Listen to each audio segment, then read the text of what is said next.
Welcome to Next in Tech, an S&P Global podcast where the world of emerging tech lives. I'm your host, Eric Hanselman, Chief Analyst for Industry Research at S&P Global. And today we're talking about quantum computing with Ellie Brown, who leads our quantum research. Ellie, welcome back to the podcast. Thanks for having me back again. It's always a pleasure to be here. Well, you and I were out at IBM's Quantum Day, and there was a whole bunch that they had tried it out for us to see, the shiny new System 2, but also a whole set of different perspectives about quantum.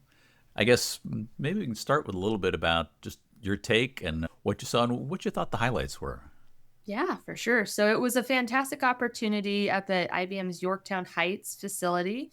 So they have their research headquarters there with all of the cool, nerdy labs all the way spread out across the building. And we got to see the actively working quantum system 2, as you pointed out. Very shiny, very pretty. But the best part was getting to open the front door and see a little bit behind the curtain about what's involved in putting a quantum computer together, all of the different pieces and parts that go into it, a lot more structure than you usually get on a webinar or something virtual because, it was hands-on, it was very tactile, and you got to see all of the different pieces. You got to hear the fans running on the classical equipment. It was pretty loud. Classically, we were often informed was the equipment that was the loud part and that was not acting as well as they wanted it to be. But it was fantastic. Well, there was a lot of stainless steel out there. I have to say.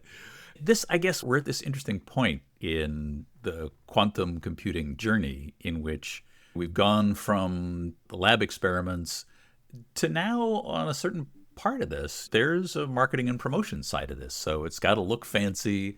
It's got to look interesting.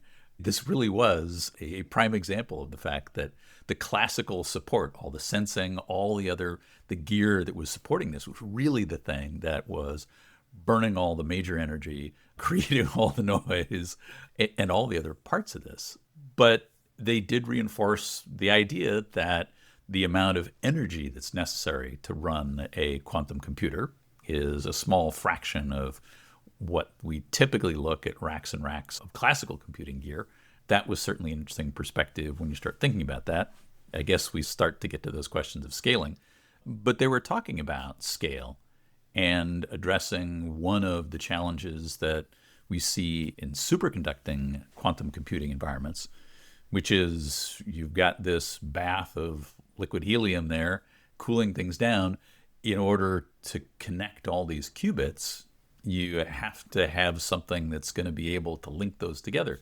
They're talking about now clusters of systems and extending the vacuum to be able to get to more modular capabilities, to be able to get to that cluster. Because right now, linking quantum computers together is tough.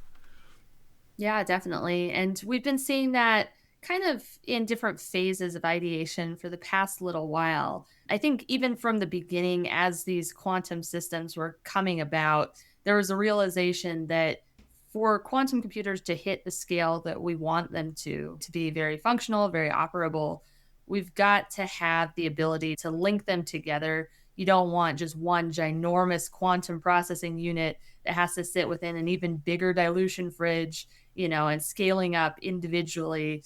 Nothing that works well today ever works that way, right? You get the biggest gains by linking things together. And so there's been a lot of focus on how do we do that? Is it through networking? Is it through putting individual chips into these clusters? How do we do that with quantum? Because the physics makes that a lot trickier than with classical computers.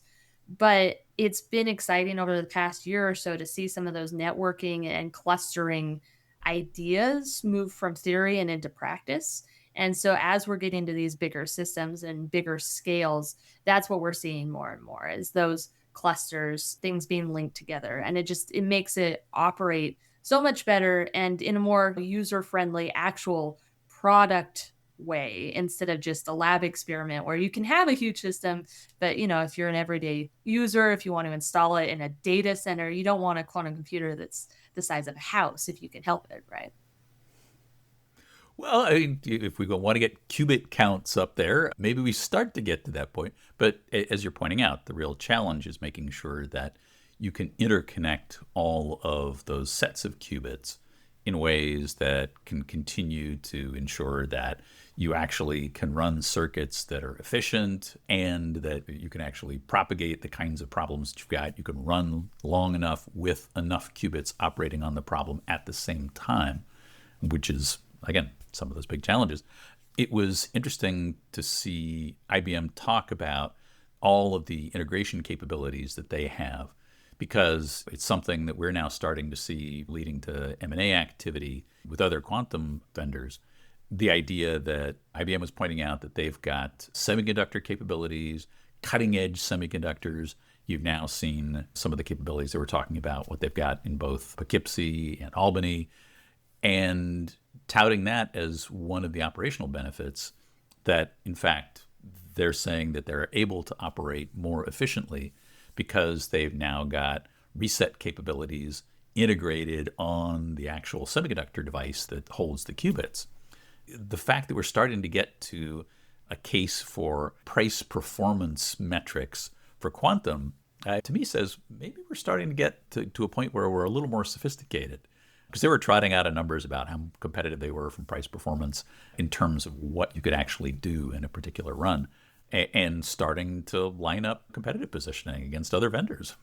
Yep. Well, and that's one of the things that we've been looking at from an analyst perspective is how do you compare all of these different quantum systems? Obviously, you've got different types of qubits, and so you can compare along those broad categories of how do these perform relative to, say, an ion trap system. How is that different at a broad scale than our superconducting qubits? But we're really getting into that point where even within these broad swaths of different types of qubits, you have different systems and they have different performance metrics. And how do we determine what good performance is on a quantum computer, right? There's a lot of debate about what are the specs that you put up as a quantum vendor on your website and say, this makes my system better than another system. Is it physical qubit count? Less and less, right? We're talking about things like fidelity and how long we can keep those qubits running, how good they are. We're getting into discussions about logical qubit counts. And then, as IBM brought up, we have cost for performance. So, how much does it actually cost you to run the same problem on all of these different systems? And it's a tricky question to determine the answer to, right? Plenty of different vendors are going to want to put their best foot forward. And so they'll put the metrics that work best for them, which is totally their right. But it is a different discussion to be having as a quantum ecosystem is moving into these very product type questions and metrics. And as a consumer, how do you actually use this? Where is your value coming from? Right. Well, and talking about performance, they were also looking ahead to fault tolerance and error correction, which we've gotten into in a previous episode. We were talking, it's actually has been one of these ongoing discussions we've had, not only the Alice and Bob folks, QEra, they're talking about fault tolerance at 2029, and we're pointing out what they identify as the dramatic increase in effective qubit capabilities when you get to that point. Yeah. So right now there's lots of different names for it, right? The era of quantum utility, I think, is one of the most common ways to refer to this sort of in between era of quantum that we're working in, where we have quantum computers. They aren't lab experiments anymore. They're being used for problems. Sometimes they perform better than classical systems. Sometimes they perform better along one axis. So they may be faster, but less accurate, or they may be more accurate, but maybe not quite as cost effective, right? Cost is one of those big ones that comes up quite a bit. And uptime of the quantum computers, whether they're available. There's a lot of different metrics that we're tracking right now. But as we move into these later scale quantum systems that achieve fault tolerance. So that means that you can run bigger problems on them. You don't have them breaking and shutting down in the middle of your problem set. That opens up a different world of possibilities in terms of scale, in terms of what problems you can run on those. And that is achieved, as we've talked about, through this error correction. And different roadmaps come at different times, right?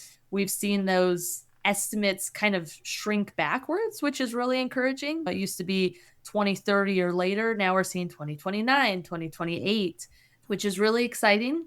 We'll see. Of course, having a fault tolerant computer doesn't automatically make it business ready and to scale, but it does open up this different realm of possibility when we're talking about what you can do with quantum computers and the speed at which they'll iteratively scale going forward. It's the last big engineering problem that needs to be ironed out. And once we hit that, the growth afterwards is expected to be quite substantial. I was interested to also hear that they're talking about this rapidly accelerating timeline.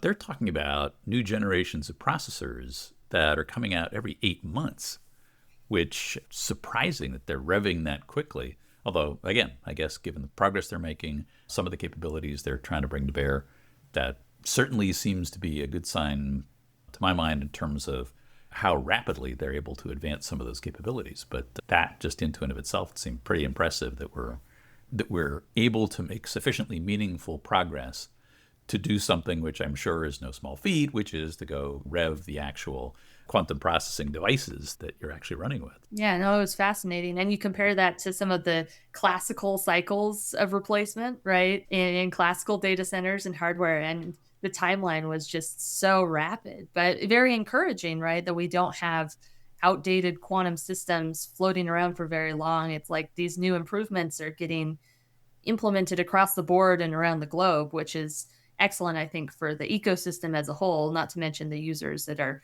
logging onto the cloud and trying to use these quantum computers as well. Now, we're still at relatively early days. They were identifying that they had on the order of 90 systems that were currently deployed. Interesting to see that we're still in those kinds of numbers in terms of where we fit. But you'd also talked about different types of qubits.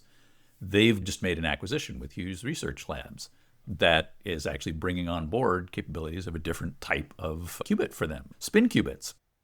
Yeah, definitely. And it was a very interesting acquisition. We've seen across the ecosystem a little bit more of this push away from having one horse in the quantum race, right? We have historically seen quantum companies focus on one singular qubit type, which makes a lot of sense from a research perspective. You do what you're best at, you pick the qubit that you think is going to be the most readily scalable, the most performant. You either go with the one that you think will have the early gains, but then you swap to a different one, or you choose the long term bet that you think will be the it technology. And that has shifted as a conversation recently towards this idea of maybe there is no one qubit to rule them all. Maybe we've got an ecosystem of different qubit technologies, or we hybridize them and we actually put different types together, or we learn from the gains that are being made by one qubit type and we apply it to another, right? With silicon spin, there's a lot of correlation between superconducting qubits, and there's a lot that can be learned from each type, and they can support one another in that research. So I know IBM with that acquisition is really focused on not just their current roadmap and their superconducting technology, but looking 10 plus years down the road, what do we want to grow with down the road, not just right now and immediate scale? How do we keep this system going far into the future and keep progressing? Well, and being able to have multiple horses in that race certainly is helpful. It was interesting to see some of what Hughes has accomplished. I mean, it's a storied research lab founded by Howard Hughes back in the day. More recently has been something that has been jointly funded by GM and Boeing. But this is, as you're pointing out, we're getting to a point at which there may in fact be a plurality of technologies that start to make sense and ways in which you can start to approach this problem. And Maybe we've got, because we've seen with trapped ion, you can get breadth really easily, but processing speed is relatively low. Superconducting qubits, wow, much faster in terms of being able to actually run circuits on them.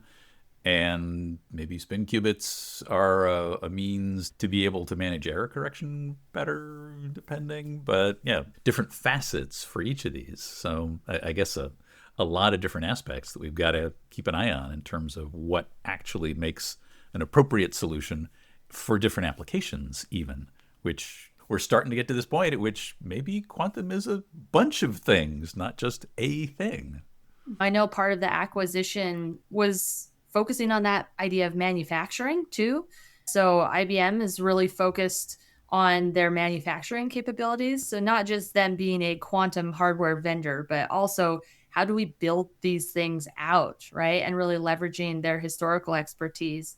And with the acquisition, there is that continued focus on how do we bring to bear expertise in supply chains and manufacturing and making these things actually to scale, not just on the order of 90 systems like we have now, but how do we scale out the build and how do we make it faster, better, quicker, so that when we hit fault tolerant quantum computers, we'll be able to actually keep up with demand, scale them widely as the uptake supports. And I know that's shifting kind of the conversation as well, because quantum isn't just about the quantum processing unit, right? We've got this whole stack of stuff to focus on, all the way from manufacturing up to algorithms and use cases. And the focus with a lot of quantum companies has been how do we play across the stack, not just on one layer. Well, and that was something that also was a topic of discussion. When you start thinking about what else was out there, they were starting to really talking about what is that development environment. How do we get quantum developers? How do we get sufficient quantum scientists? How do we actually get enough people who are smart enough about quantum to be able to keep up with this expanded set of quantum hardware we've got? Well, and I like to think about that problem from two directions. Obviously, there's the education aspect, and you can train up, and you need to train up scientists and users and folks, not even within academia, but within individual companies. So, have a quantum team within your enterprise, and they know how to interact with a quantum computer, right? And make it a viable thing to use as a tool. But then there's also the software side and the build side, and how do we make these systems actually easier for the non quantum physicists of the world to use. And obviously, there's been some very interesting discussions around how AI fits into that, how you can vibe code your way onto quantum systems. And that's really exciting as well right now, is you don't need to even be a fantastic quantum computing programmer to be able to run circuits on quantum computers right now. Well, and there also are areas you talk about the intersections of AI. One of the other things that was a topic of discussion was quantum safety, and an area where the intersection of AI and quantum is having some interesting outcomes. I guess it's an area that's near and dear to my heart. We spent a lot of time talking about the importance of getting to a post-quantum cryptographic computing environment. It was interesting. They also dug into some of the specifics about what things are under imminent threat. And again, if we're thinking about highly capable systems by 2028, are people going to be breaking a lot of the encryption on which the trust of a lot of technology foundation exists today? Probably not in 2028, but probably not too soon after. And of course, the problem is, once someone has accomplished this, there's a pretty good likelihood that we won't know it for a while, because if anybody's able to actually break our current encryption technologies, the most valuable thing would not to be able to let anybody know and actually go be able to decode things, to break certain trust boundaries, those sorts of things. But it was, I think, I found it encouraging to hear a lot of their focus on the work that's being done. But the point that I started to make earlier was that we've got a set of quantum safe encryption technologies that are out there. AI just did some work in actually identifying that one of the candidates, one of next generation, about 20 second stage candidates that are out there, in fact, was a lot less secure, about half as secure as they actually thought it was. So we're seeing these interesting interactions between the AI side of things, the quantum computing side of things, and where they're starting to come together. Yeah, definitely. And it's moving very rapidly, right? Especially as we're looking at these algorithms. And one thing that was, of course, talked about by IBM, and we've talked about quite a bit as well, is if you're talking security, you really need to think next generation security, which means modular, which means agile, which means adaptable, and not going all in on something because an AI algorithm can come along and poke some holes in what you thought was a really good encryption method. And it's doing its job, right? I'm so glad that we found that out now instead of going all in on this new method and having to walk it back. But it focuses even more on that necessity of being adaptable because things are changing very quickly. And I know historically, encryption systems and security as a whole has been, I don't know, less than adaptable, right? It's been very boxed in. You're being very kind there. But, shifting your mentality so that you can roll with the threats a little bit better and not have it be this huge undertaking every time you have to change your cryptographic standards, right? Yeah, the agility part is really fundamental. And people talk about crypto agility, the ability to be able to go switch encryption ciphers relatively easily. But it's something that we historically, one, we haven't done much, if any of it, in the recent past. And two, you're just being able to swap one for another. If there's a lot of work making that change happen, that's not really agility. That's just simply conversion.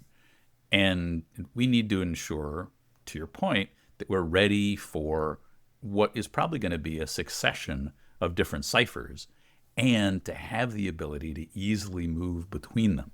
And as I said, not to have this huge effort, get the car up on the lift and take a lot of things apart, but take it off the road in order to actually get it done. We need to make sure that we can actually make these updates with minimal effort while systems are up and operational. And the technology is there, that being able to get to crypto agility is a matter of actually putting the processes and capabilities in place. The technology exists, we've just got to make sure that we actually build it in. No, and that's the harder part always, right? Is changing legacy systems and changing how you think about things because inertia is a huge component of being human, I think. And you get used to doing things a certain way. Change is hard, and we know that all too well in technology.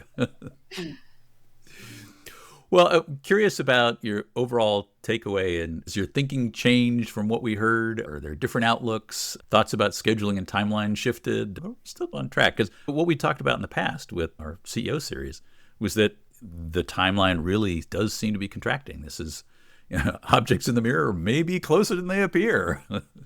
No, it's a good question. I think timeline is interesting because what I'm actually seeing isn't even necessarily a contraction of the timeline, but this idea of focusing on what we're talking about a little bit more, right? So there is a difference now when we talk about Q day. It can mean a lot of different things. You can have quantum advantage, right? Which lots of different companies have claimed to achieve, right? IBM put out their own quantum advantage set of peer-reviewed papers recently talking about here are all of these ways that we have seen quantum computers prove advantageous over classical systems.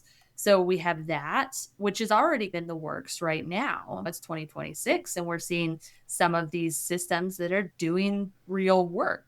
We have the idea of quantum being useful within a business context. Well, that can mean a lot of different things. It can mean saving money. It can mean saving time. I think there are companies that are already finding useful ways to integrate quantum into their workflows. And not very many, right? So that's another thing that we can talk about on the timeline, which is wide, broad scale quantum adoption. And I don't think that's going to happen in 2028 either, right? We'll have maybe the emergence of fault-tolerant quantum computers, but it takes a while to get these built up and installed and adoption to happen, and even identifying what use cases make sense for these more powerful quantum computers. So that timeline is different as well. And then, as they pointed out at the IBM event, which is the possible breaking of current encryption methods. That's not going to be the same timeline as business value of quantum computers. That might be a little bit further down the road, and we might not know when that happens. So, in some ways, the timeline is coming closer, but I think it's also becoming more clear. We have a lot more clarity around when different things are going to happen. And I think that's very encouraging over the next few years to look at the timeline and say, okay, we might see this, but we probably won't see this. And I think that clarity is probably the most useful thing beyond even compression of the timeline. Well, that clarity is certainly useful, but I'll point our listeners to our research and some of the takes on some of this, but a lot more to keep track of as we move forward.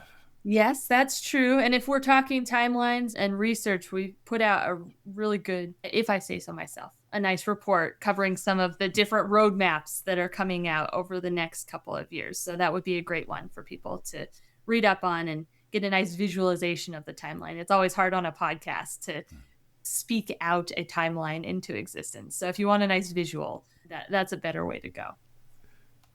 Yeah, that's awesome. Well, this has been great, Ellie. Thanks very much. But that is it for this episode of Next in Tech. Thanks to our audience for staying with us. And thanks to our production team, including Sophie Carr, Baran Mudashin, Dylan Schiebel on the marketing events teams. If you like this episode, please subscribe or like us. I hope you'll join us for our next episode, because there is always something next in tech.